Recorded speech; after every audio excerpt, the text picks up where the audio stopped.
Análise política com Orion Teixeira.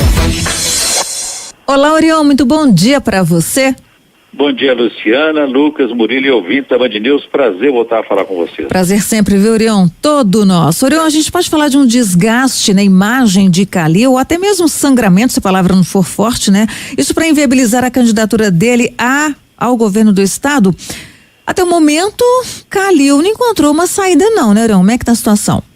Está difícil, Luciana, está difícil para o prefeito Calil se não sair de sua postura defensiva e até agressiva. Ele precisa aceitar a situação, entender o que está acontecendo e voltar a conversar, fazer política, da qual ele tem, assim, pouco entusiasmo, né? Mas a ideia seria reduzir os danos que estão rondando o seu futuro político. Como dissemos aqui na sexta-feira, ali na Câmara Municipal, há uma combinação de forças de oposição que, somada aí com essa inabilidade do prefeito, agravaram então a situação política dele, deixando em sérios apuros. Os riscos vão desde a inviabilização da possível candidatura dele a governador, até mesmo o impeachment, como assodadamente clamam os opositores. Depois de um primeiro mandato assim estável e de uma reeleição incontestável, Calil está hoje dominado por alguns vereadores e um deputado federal.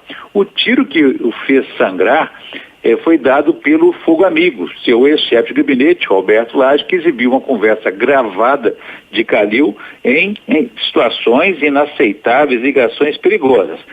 Nebulosas, essas revelações, então, vão requerer apurações e explicações antes de chegarem às vias de fato de um impeachment. Pela gravação, como se sabe, ouve-se Calil dizer ali que o advogado que assiste o ex-presidente da BH Trans é pago por empresa de ônibus, estabelecendo aí uma conexão ilegal e de improbidade administrativa. E mais, viu-se depois que esse mesmo defensor foi nomeado pelo prefeito para integrar o Conselho de Ética da Prefeitura. Ou seja,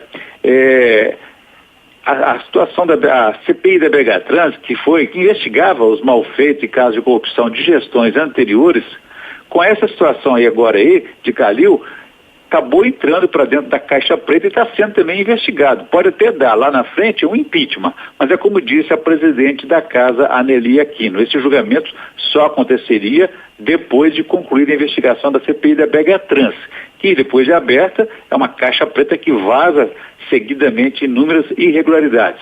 E tem gente dentro do partido do Calil, o PSD, que já pensa em alternativa ao nome dele na disputa para governador. Favorecendo essa avaliação aí, o prefeito não criou estrutura para sua candidatura no interior mineiro, onde é pouco conhecido. Atribuem aí essa falha ao secretário de governo, Adalclévia Lopes, do MDB, que não fez o dever de casa e muito mais assim por ter uma visão política, segundo eles, ultrapassada do que pela incapacidade.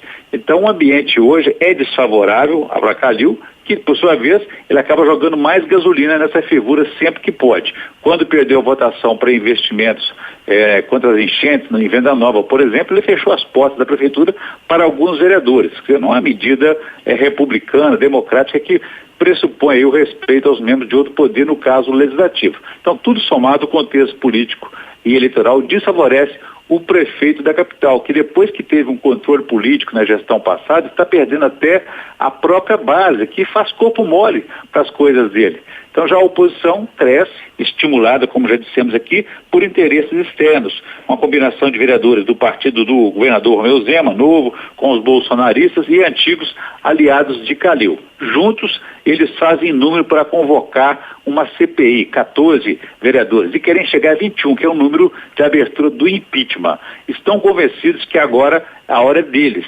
E se tirarem o prefeito da disputa eleitoral, acho que eles já ficarão satisfeitos.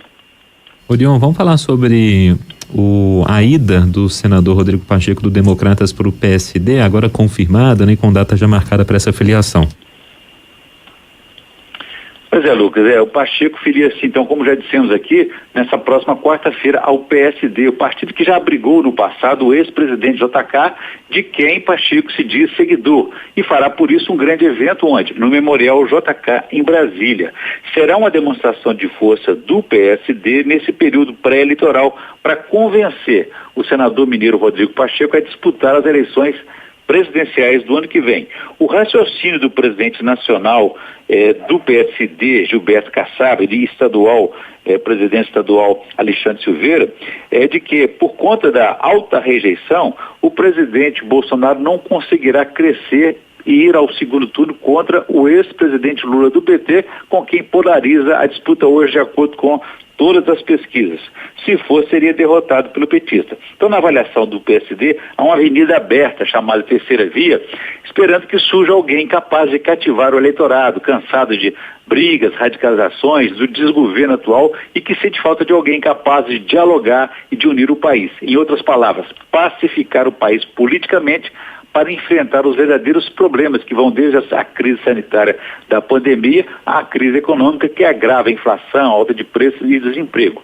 Kassab, então, enxerga aí em Pacheco esse figurino. Na semana, então, que o PSD vai comemorar a filiação do senador mineiro Rodrigo Pacheco, vive também esse drama da situação de Calil em Belo Horizonte, Minas Gerais. Junto da filiação, Pacheco será lançado a presidente, mas a situação do prefeito de BH, no entanto, poderá até levar o partido a repensar e buscar em Pacheco, quem sabe, uma alternativa para o governo de Minas. Uhum. Orion, a gente está acompanhando, inclusive nesta manhã, uma manifestação de policiais por reposição salarial, né, lá na porta da cidade administrativa. Agora o governador Romeu Zema, ele poderá usar isso para pressionar, né, por adesão à recuperação fiscal. Orion, que efeito terá, hein? Essa tem sido a estratégia até recorrente do governador Romeu Zema quando ele está diante de um desafio, de uma demanda como essa. Então ele reagiu a essa manifestação de policiais e de outros servidores da segurança, dizendo que a reposição salarial deles só seria possível se houvesse adesão de Minas ao regime de recuperação fiscal do governo federal. A mesma proposta, mesma recuperação, que para suspender o pagamento da dívida, do serviço da dívida com a União por 9 anos, impõe venda de estatais, congelamento de reajuste e de concurso público. Zema, então, usou esse mesmo argumento antes, quando ele era cobrado para normalizar o pagamento do salário dos servidores, sem parcelamento, sobre o pagamento do 13º salário e de dívidas com os servidores, como as férias prêmio. A arrecadação do Estado melhorou, ele colocou o pagamento em dia, anunciou o 13º e o pagamento de dívidas atrasadas com os servidores, com os municípios mineiros e também com o Tribunal de Justiça. Então, Zema hoje cobra dos deputados a aprovação do projeto de adesão e não aceita discutir com eles alternativas. Hoje, por exemplo, é possível renegociar a dívida de Minas com a União, que está aí na casa dos 140 bilhões de reais, sem fazer o regime de recuperação fiscal, que é só aplicado para aqueles estados em situação de falência generalizada, o que não é mais o caso de Minas Gerais. O governador, então, manteve um alto déficit fiscal no orçamento do ano que vem, de 11 bilhões de reais, como mais um argumento pela adesão, mas se nega, então, a apresentar, por exemplo, o saldo das contas bancárias para os deputados que já demandaram o tema por diversas vezes. A Assembleia aceita discutir o projeto de adesão à recuperação fiscal, mas já anunciou 2 condições. Primeiro, que o secretário da Fazenda, Gustavo Barbosa, vá até a Assembleia e explique o que vai fazer com essa adesão fiscal, qual que é o projeto de recuperação fiscal que até hoje não foi apresentado, e também apresente o saldo dessas contas bancárias do Estado que justificaria, então, essa adesão, esse estado de insolvência do Estado. Então, aguardar, então, esse desdobrar, porque existe essa demanda já colocada pela Assembleia. Tá certo, a gente acompanha então. Valeu, Orion, até quarta-feira. Um abraço para você, Lucas, Luciano, Murilo e ouvintes da Band News. Quem quiser saber mais pode consultar meu blog no www.blogdorion.com.br. Um abraço a todos e façam um bom dia.